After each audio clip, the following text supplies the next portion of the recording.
Have you all realized that something's going on with this Star Expedition, and we've kind of noticed it in other game modes previously? Has your boss damage been significantly lower than you used to do? Well, there's one very big reason for that, and that is a bug fix that has been around since the implementation of Tree of Origin. And why is that? Well, it's because it's from one of the older heroes in the game, Mystic Fairy Freya. It hasn't been working right. They knew, and we knew it technically wasn't working right, but they left it for so long. They did this once previously when they changed something on another hero, which was Star Alchemist Holmes Young. His armor buff debuff thing kind of worked at a 10 times multiplier instead of a 1 times multiplier, and pretty much running into the same thing here. So is this hero now ruined? Well, kind of.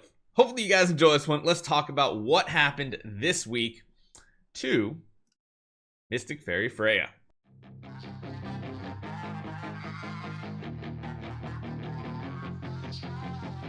So if you're unaware what we're talking about, there's one main reason why Mystic Fairy Freya is as strong as she is as a support hero, and that is because of her evolutionary factor at 3 levels. And this mainly comes into play when you have her Tree of Origin maxed out for this branch right here. Why is that? Well, at 3 layers, at the end of each round, increases the damage dealt by self to poison targets by 10%. Meanwhile, increases self-attack by 12%. Cool. Well, this little last note on the branch here says grants 33% of this effect to all allies. Okay, so that should be what? You basically get this at the end of each round, increases the damage, it starts stacking up, and then of course your Aspen mainly gets 33% of that benefit. Cool, that's awesome, right? Well, this is what we believe happened. We figured it out. This has been bugged, and technically this has been fixed for a couple weeks in the IH code data mined, and now we see it live. So it says her passive 3, which was Pistol of Stars, with 3 evolutioning layers. Again, this is the one we're talking about right here, Noble Sublimation. And again, shout out to Jumanji for talking to me about this the other day on Reddit. It was really insightful, and even though we knew it was bugged, the fix came through. Basically, it gives self that 12% attack as well as the 33% of it. Well, the poison part wasn't the part that was the issue. It was the attack part that was bugged and not working properly. So essentially, 33% of that should be a 4% attack buff to your allies. However, what was happening and coded, it was coded as a 0.4 instead of a 0.04. 0.4 is 40%, 0.04 is 4%. So allies have been getting like a 40% damage boost off of this, it sounds like. And it's fixed now, so allies only get the intended 4%. So yeah, you're actually getting more attack than the actual hero, it sounds like. It's really weird how this is going out, but it basically says, Jumanji was saying, well, I believe that yes, this should be fixed and included. Unfortunately, it also results in the entire player base feeling like they've gone backwards in progress, and nothing official has been stated about this at all. Well, we've been used to seeing this damage scaling for 2 years and then suddenly it's gone. For me, it's the perfect solution is to create a treasure train treasure that is good and boosts Star Expedition damage, so maybe we can get that at Anniversary for even free to play. But yeah, this is the whole issue of why your damage numbers probably have not looked as good this Star Expedition, especially if you're in a competitive guild. And I'm guessing maybe that is also part of the reason, or part of what's going on here too with the actual leaderboard. You'll see the numbers are nowhere near as crazy as they used to be.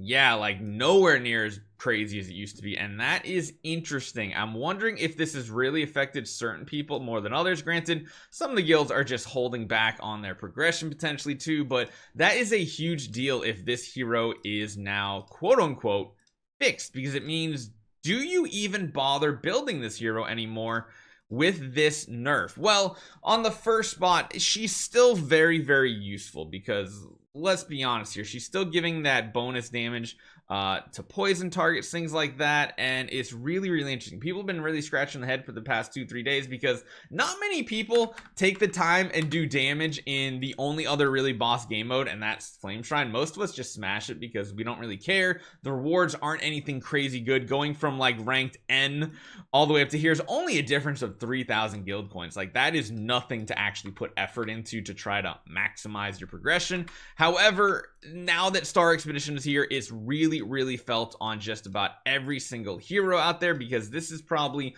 one of the biggest damage boosts to your account. So yeah, it's a bummer to see the Star Expedition is kind of limited now, but at the same time fixes are good. So it's a really conflicting part here to decide whether even I like this or not. Now, if it does feel like I'm a little bit wishy-washy on this, I'm not like completely for it, I'm not completely against it, that's probably because you guys have noticed we've gone to a more fun account. I've just been getting so bored doing things optimally, even doing like bosses here optimally in the Abyss Catastrophe. You can notice we're only at 91 bars. Usually we'd probably be much further.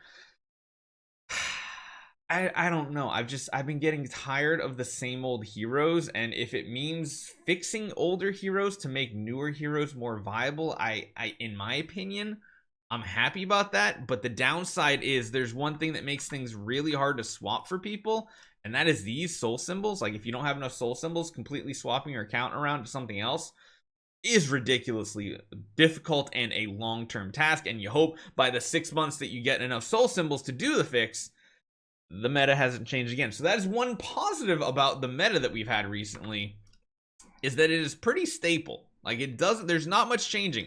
New Transcendence heroes to come out don't significantly change the way you go about playing the game, which I guess is a good thing in the most part, but it also becomes stale when that doesn't happen. You guys know my gripe with regular E5 heroes. Still, Eloise, there's been 4, 5, 6, 7, 8, 9, 10, 11, 12, 13, 14, I think 15, 16, 17, 18, 19, 20, 20. There's like 25 heroes that have come out since Eloise, and she's still just the best. Like, how do you do that? You're supposed to have power creep at the same time so that newer things and new fun things can happen while still having the older heroes be good without nerfing them to the ground. However, they're going to go the route of nerfing them to the ground. I wish we would see something on the flip side, such as making like a newer hero be that substitute hero at now. You know what I'm talking about? Like, give us something new to play with if you're gonna take away something old. So let me know what you guys think about this change to the meta. I mean, she's still required. Let's not confuse that. However, the buff that she's providing is much less powerful. So maybe that does open up, like I said, a way that some of these newer Transcendence heroes might actually fit into the lineup, or heck, maybe even some of the older ones can fit into the new lineup because their buffs are equal or better. And it might give us more variety, which I'd be happy about. So again, leave me a comment down below. She is nerfed. She is not crazy significantly nerfed because like her core kit still works the same. Her Mirage Pollen is just against bosses that she has essentially changed. So let me know what you guys think. I'll see you guys next time.